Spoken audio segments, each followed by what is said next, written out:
গড়েছো তুমি এই পৃথিবী জাগান, তুমি অসীম তুমি মহান।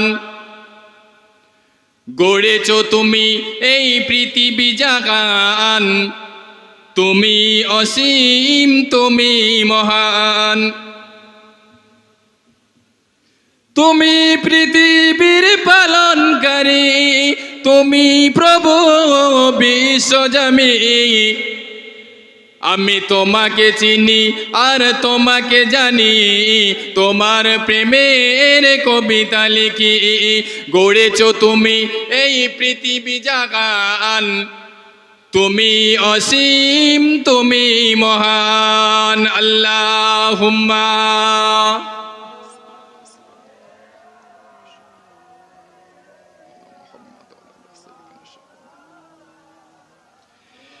এই পৃথিবীর পাড়ায় পাড়ায়, দূর আকাশের তারায় তারায়, আঁকি দুটো মোর যায় হারিয়ে, হৃদয়ে ছড়ায় তার অনুভূতি।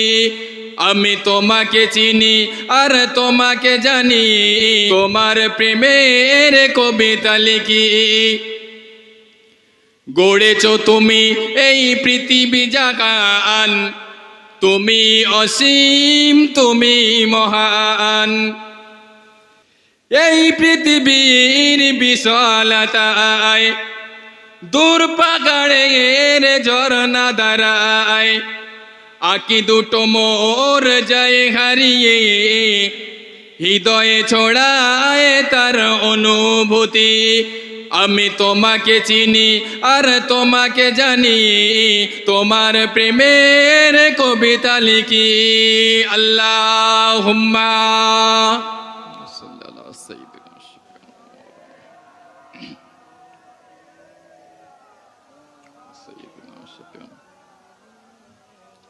ভাই, যার শেষ ভালো তার সব ভালো, ঠিক কিনা বলো? আল্লাহর রাসূল বললেন, মান সাল্লা আলাইকা ওয়াহিদান সাল্লাল্লাহু আলাইকা আশরা।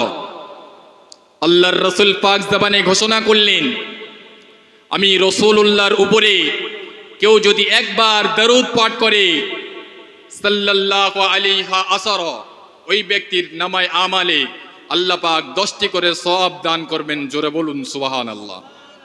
আর একটু মহব্বতের সঙ্গে বলবেন না? শুধু তাই নয়, আরো পিছনের 10টি করে গুনাহকে মাফ করে দেবেন। জোরে বলবেন না? একবার তাকবীর দেন তো, নারে তাকবীর। এতগুলো মানুষ মাশাআল্লাহ, আল্লাহ পাক যাদের পছন্দ করেন তারা এই জায়গায় বসতে হবে। যাদের আল্লাহ কবুল করে না তারা বইয়ের কোলে শুয়ে থাকে। সারা জীবন তো বইয়ের কোলে শুয়ে থাকবে। একটা দিন কি জান্নাতের বাগানে বসা যায় না? প্রতিদিন হয় না, বছরে একবার হয়। এদের কপাল পুড়ে গিয়েছে। এমনি কি মাদ্রাসার উপরে, মসজিদের উপরে, খানকার উপরে অত্যাচার জুলুম হচ্ছে? ফিলিস্তিনের মসজিদের উপরে, আল আকসা মসজিদের উপরে অত্যাচার জুলুম কেন হচ্ছে? আমাদের কারণে, আমাদের কারণে। নবীর প্রতি দরুদ পড়ছি যেভাবে, তা আমাদের ইমানের পাওয়ার কিরকম থাকবে? একটু ভক্তির সঙ্গে মহাব্বতের সঙ্গে দরুদ পড়লে ওই দরুদটা আমার নবী পাকের দরবারে পৌঁছানো হয়।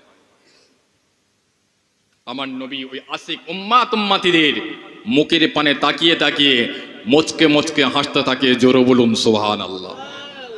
এই দরুদ শরীফের এত ফজিলত ভাষায় বলা যাবে না, ভাষায় বলতে পারবো না। বনি ইসরাইল যুগের একজন ব্যক্তি, নবী মুসা আলাইহিস সালামের একজন উম্মাত, 200 বছর হায়াত পেয়েছিলেন। ওই 200 বছরের ভিতরে সারাটি জীবন গুনাহ আর গুনার কাজ করেছিল। গ্রামের ভিতরে কোনো এই রকম ধরনের মাল যদি থাকে, সারা জীবন মদ খায়, সারা জীবন সুদ খায়, সারা জীবন জেনা ব্যভিচারী করে, নানান ধরনের অন্যায় অত্যাচার করে, আমরা চিনব না? চিনব না। বনি ইসরাইল যুগের একজন ব্যক্তি 200 বছর হায়াত পেয়েছিলেন। ওই 200 বছরের ভিতরে সারাটাই জীবন অপরাধের সঙ্গে যুক্ত ছিল। গ্রামবাসীরা মনে মনে করলেন, এ যখন মারা যাবে এর লাশটাকে নিয়ে আমরা কবর না দিয়ে যেখানে ময়লা আবর্জনা ফেলে সেই ময়লা আবর্জনা জায়গাতে ফেলে দিয়ে আসবো। লোকটি যেদিন মারা গেল গ্রামবাসীরা মিলিত হয়ে ওই মানুষটার লাশটাকে মর্দামা জায়গায় ফেলে দিয়ে এলো।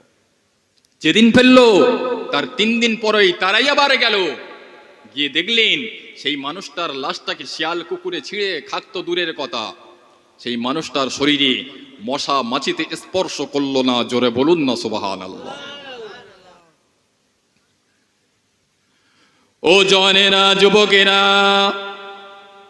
ও আমার নবী পাকের উম্মত উম্মতিরা, ও আমার মায়েরা বোনেরা, কান্ডা কাড়া করে ঠান্ডা মাথায় কথাটা বোঝেন। সেই জামানা নবী হযরত মুসা আলাইহিস সালাম আল্লাহ পাকের সঙ্গে দেখা করতেন তুর পাহাড়ে। আল্লাহ পাক জিজ্ঞাসা করেছিলেন, ও আমার নবী মুসা, আমার এক বান্দা, তোমার এক উম্মত ইন্তেকাল করার পরে তোমার কিছু উম্মতেরা আমার ওই বান্দার লাশটাকে কবর না দিয়ে ময়লা আবর্জনা জায়গাতে কেন ফেলে দিয়ে আসলো?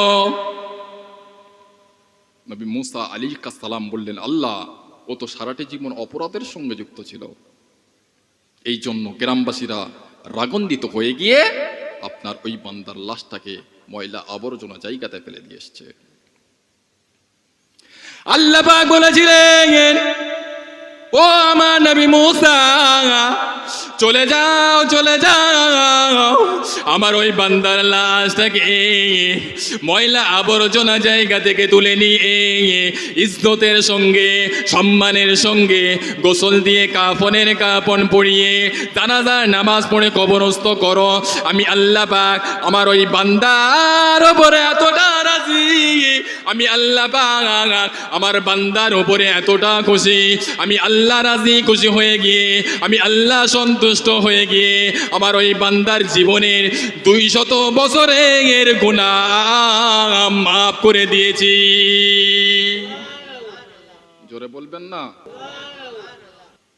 নবী মুসা আলাইহিস সালাম বললেন, আল্লাহ, কি কারণে মাফ করলেন আমি কি একটু জানবো না? আল্লাহ পাক বলেছিলেন, ও আমার নবী মুসা, আমি আল্লাহ পাক তোমার উপরে তাওরাত কিতাব নাজিল করেছিলাম। ওই তাওরাত কিতাবের ভিতরে আমার আখিরি জামানার নবী, নূর নবী, দয়ার নবী জনাবে মুহাম্মাদুর রাসূলুল্লাহ সাল্লাল্লাহু আলাইহি ওয়াসাল্লামের নামটা দিয়েছিলাম। কোন এক সময়ে তোমার উম্মাত আমার বান্দা তাওরাত কিতাবটা পড়ছিল, তাওরাত কিতাবটা পড়তে পড়তে আমার আখিরি জামানা নবী নূর নবী, দয়ার নবীর নামটা যেই না একবার দেখেছে, আমার বান্দা থাকতে না পেরে আমার হাবিবের নামের উপরে চুমা খেয়েছিল, আমার নবী পাকের নামের উপরে দরুদ পড়েছিল। ও আমার নবী মুসা রে, আমি আল্লাহ পাক এতটা রাজি হয়ে গিয়েছি, আমি আল্লাহ এতটা সন্তুষ্ট হয়ে গিয়েছি, আমি আল্লাহ পাক রাজি খুশি হয়ে গিয়ে আমার ওই বান্দার জীবনের 200 বছরের গুনাহ মাফ করে দিয়েছি। যদি নবী মুসা আলাইহিস সালামের উম্মত আমার নবী পাকের নামের উপরে চুমা খাওয়ার কারণে তার জীবনে 200 বছরের গুনাহ মাফ হতে পারে, আমরা সেই নবী পাকের উম্মত আমার নবী পাকের নামের উপরে দরুদ পড়লে, আমার নবী পাকের সুন্নাত অনুযায়ী চললে আমাদের গুনাহ মাফ হবে না? হবে না? আপনারা বলেন, মাফ হবে না? হবে না? চুল এমন কেটেছে, ইহুদির বাচ্চারা ওইভাবে চুল কাটে না। লুঙ্গি এমন পরেছে, আমার মনে মনে হয় আমাদের দেশের মুখ্যমন্ত্রী ওকে রাস্তা ঝাড় দেওয়ার অনুমতি দিয়েছে। আর মুখে বলছে রসুল তোমার ভালোবাসি। রসুলের কোন সুন্নাতটা আমার অন্তরে আছে, আপনার অন্তরে আছে?